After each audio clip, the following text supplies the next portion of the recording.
count how many times love was in that passage. I mean, how many times did he mention? It was like he was a stuck record, over and over and over and over again. Love, love, love, love, love, love, love, love, love. You see? I can't say that enough in 2023, particularly when I look at the news. And this is what we're going to look at this morning. I entitled this talk, The Theology of Christmas. And theology's a really big and boring academic word. Basically, the definition of theology, if you look it up in the dictionary, is the study of the nature of God. Interestingly, Jesus said that he didn't want us to be PhD theologians. He said, that wasn't part of Jesus' plan. His plan was, and he said to his disciples specifically, he said, I want you to love one another. By this, all people, everyone, not just church and Christians and everyone, all people in the world, all nations will know that you are my disciples. It's not just something we do, it's like a badge that we wear that marks out our whole identity. Okay? And, it's not just about words and things, it's integral to absolutely everything we do.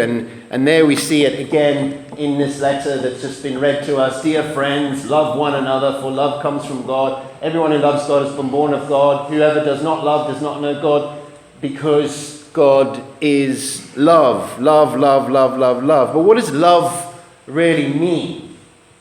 I love Ben and Jerry's peanut butter cup flavor ice cream. It is lovely. I would even call it divine.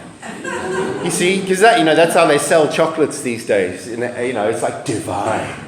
I mean, it is. It's I've had moments where I've eaten. You just have a craving, and then you run down to the corner shop, and they have the flavor in. They don't always have the flavor, but when they do, and that first bite, anyway, I digress. But love is such a subjective term, it's not just about being a nice person, because what does it mean to be a nice person? Does it mean that I pay my taxes on time, or does it mean that I give up everything and I start an orphanage in Calcutta? What is love? What does that actually mean? And the marvelous thing about the Christmas story is love is thoroughly and utterly objective. It's not subjective pie-in-the-sky drivel. And when you read the Christmas story, no matter who you are, whether you're a character in the Christmas story or whether you're a reader like us when we pick up the Gospels, it's an invitation, a very personal invitation. It's not just some ancient document. We're all invited to take part in the Christmas story. And the invitation might begin with a letter received about a census that is happening in Bethlehem. Oh gosh, Mary, we've got to go saddle up that donkey. We've got to head south. Or it might be a bright star in the sky, like the wise men. They saw this star in the sky. That was their invitation. Or it could be something really obvious, like an angel shows up. Oh, it's the angel Gabriel in my room. What am I going to do? Or angels are singing on the hillsides to the shepherds. Or it could be something as simple as a friend inviting you to come to church on a Sunday morning. And you kind of feel that little pang of guilt because you haven't been at church for ages. This is how that invitation works. And an invitation always requires a response. And when we read the Christmas stories, we see the response takes place in two ways. And I want to talk to you about that this morning. The first way is that there is this spiritual hunger for truth.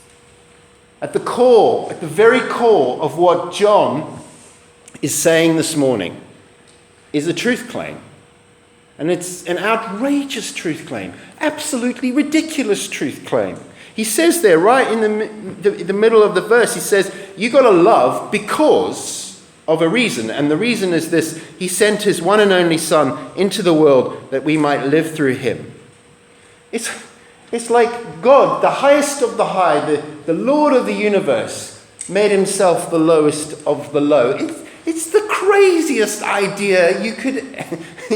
You couldn't make this stuff up. He's not born in a palace. He's born in a cave, in a barn, with filth, in a manger with smelly animals, and where do you get a story like that?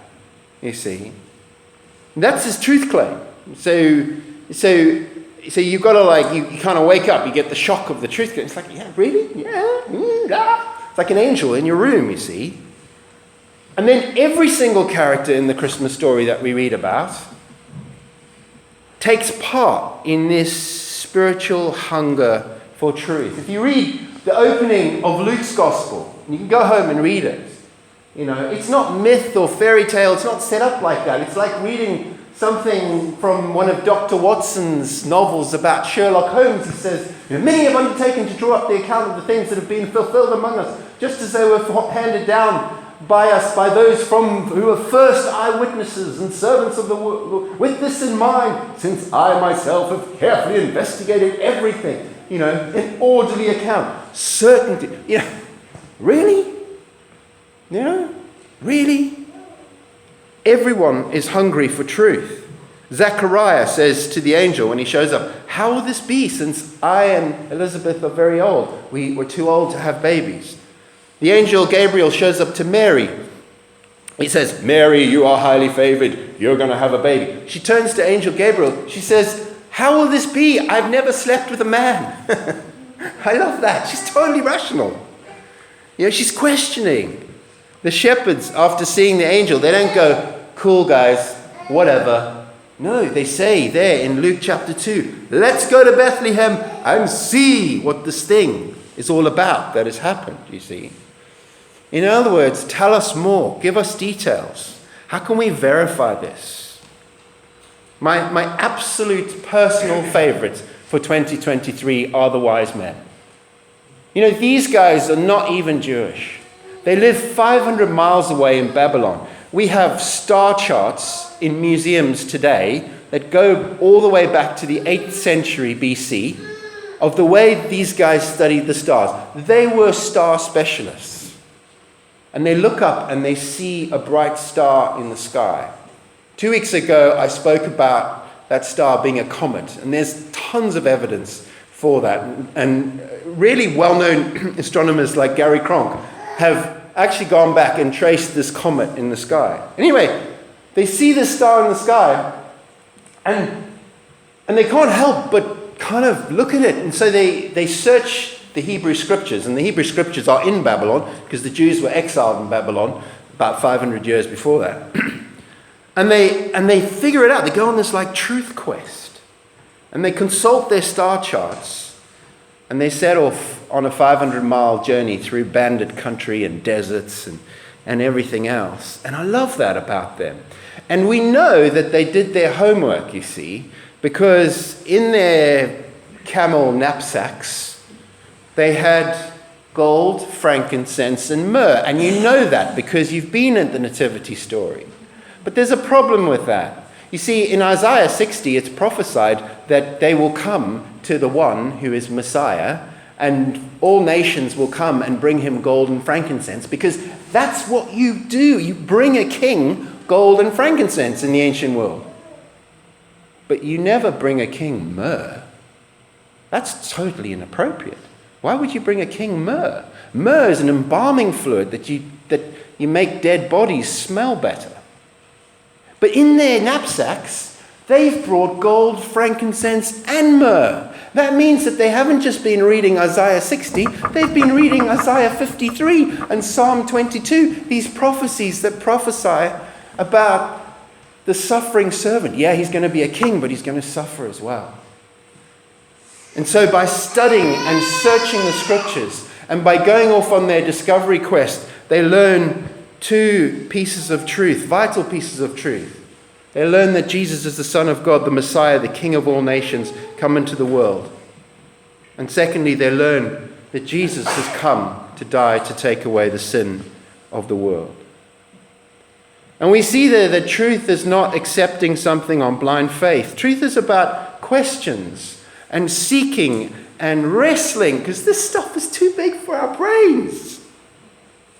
But truth is also about coming to terms with the answers that are staring us straight in the face. And these days, people say funny things about truth. What's true for you might not be true for me. Or my personal favorite, I'm a surfer, and surfers talk like this. I love the way, it's like, life's a journey, man. It's not about the destination. Well, surprise, surprise, for the wise man, it's the journey and the destination. Because why would you set off on a journey if you didn't have some idea of what that destination would be, you see? And, for the Magi, the two kind of go together. No one but God could have created that sign in the sky. Whoa, this is big, man. They didn't talk like surfers, by the way. They spoke Akkadian, I think. And nothing but the light of God could point them to the exact house. This is what it says in Matthew 2. It says the comet came and hung over the exact house. That's quite a truth claim. Figure that one out. And for the Magi, divine inspiration comes with truth. When they saw the star, they could not contain their joy, Matthew says. It's easy to kid ourselves that the Christmas story is just a nativity tale, a Hollywood romance, or an ancient myth. But there really is a town called Bethlehem. Today it's in the West Bank. There really was a great comet. I think part of the reason we kid ourselves is because real love is really, really hard to practice. When you suddenly get truth and a real hunger for truth, and by the way, that hunger for truth doesn't just come when you become a Christian. It stays with you. I've been a Christian for 20 years, and it's like I'm always trying to read the scriptures afresh again, and I see something. I've preached on Christmas for 15 years, and every year I come back and I find something new in the Christmas stories. The second we learn a spiritual hunger for change. A spiritual hunger for change. All of these characters in this Christmas story behave differently after they've encountered Jesus.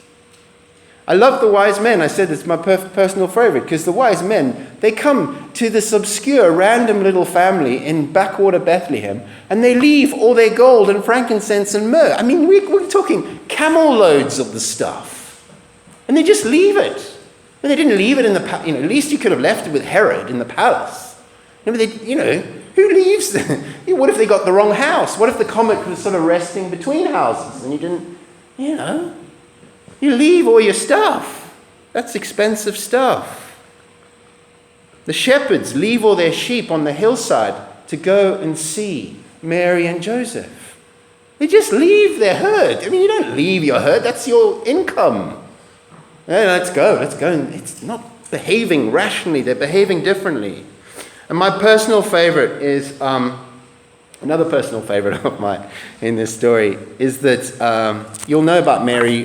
Georgie took us through the story of Mary last week, and she falls pregnant by the Holy Spirit. And everyone in Galilee at the time knows that's not how babies are made. Okay. And so she's an outcast. It's a very patriarchal society. And she's an outcast. And she could have been stoned for adultery. We know this. She's only about 15 years old. And there's absolutely no one who will take her in. Joseph tries to divorce her quietly. Her only option is to go and see her cousin Elizabeth. But think about it. Why would Zechariah and Elizabeth want to take her in? Zechariah is a priest. He's a holy man. He doesn't want to be tainted with this adulterous girl who's pregnant out of wedlock. There is no possible reason why Zechariah and Elizabeth would open the door to her and not just slam the door in her face. But they do. Why do they do it? 2 years before, or even 9 months before, they wouldn't have done. They would have slammed the door in her face. They do it because Christ has come to live inside them, and the supernatural has completely shattered the natural, and love is completely turned over. Completely and utterly turned over. Jesus is quite literally inside them. I mean, for Mary, that is quite literal. The love of God is being made complete in them, says John. And they hunger for change. They hunger for change within themselves. They can see that, we're not perfect. We're quite sinful. But they hunger for change out there in their environment. And they know that they can change their environment if they behave differently. And so you have a priest taking in a poor 15-year-old girl who's in need. And that's beautiful. That's a beautiful story that shatters social and cultural and all the different stigmas, political stigmas that they had in that day. If you have truth, you get change. Because you can't actually change without truth. The two go together, because then you don't know which direction to change. You need direction if you're going to change direction. So what do we take away? I want to present to you what I've called this year the Christmas Love Manifesto. Everyone's about manifestos. We're all about protests and manifestos. I want to give you a manifesto. And this is your theological takeaway from Christmas. And I'll run through this quickly. I'm coming to an end. Number one, in the name of Jesus, we reject chaos and embrace peace. He is the Prince of Peace. Come into the world. Okay? And he didn't come with a sword. King Herod came with a sword. Jesus didn't come with a sword. He came with a poor peasant girl on a donkey to a manger. Okay? So we reject chaos and embrace peace. Number two, we reject fear and embrace courage. The wise men's pursuit of truth. The angels who turn up over and over again and say, do not be afraid. Everyone's petrified, but they say, do not be afraid. 365 times in the Bible you can read, do not be afraid. We reject pride and embrace humility. Jesus didn't come to a palace, he came to a cave. Okay? We reject grudges and embrace forgiveness. By putting himself into the absolute mess of our world, God is extravagantly forgiving. Extravagantly. On the cross of Jesus, he hangs there as they're crucifying him and he says, Father, forgive them, for they know not what they do.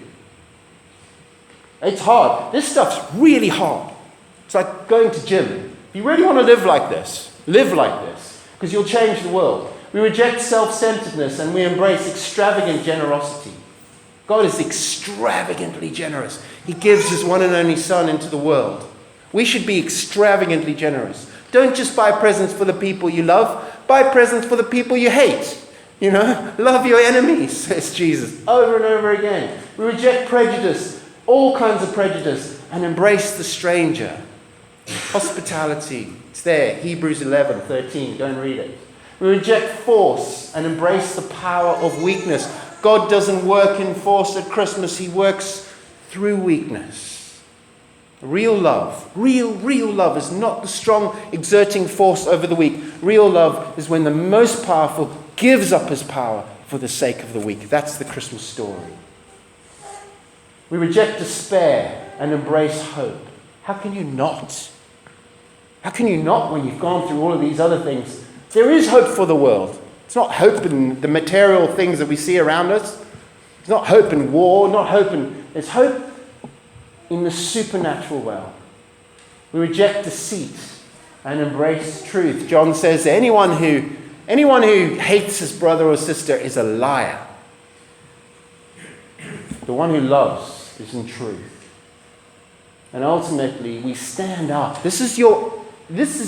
You've got to be, a protester this Christmas. Wear this. We reject darkness and embrace light. And I'm going to post this around so you can pin it on your fridge door. Okay? Meditate on it. Because it'll make you better. Because I know all of you. You're not perfect. Pin it on your fridge door this Christmas. Finally, as I close, get creative. Think about, pray about, go away and pray about. Just do one act of kindness. One act. It's not hard. One act to a perfect stranger for nothing in return other than to worship God. Simple. as we close. Let's pray.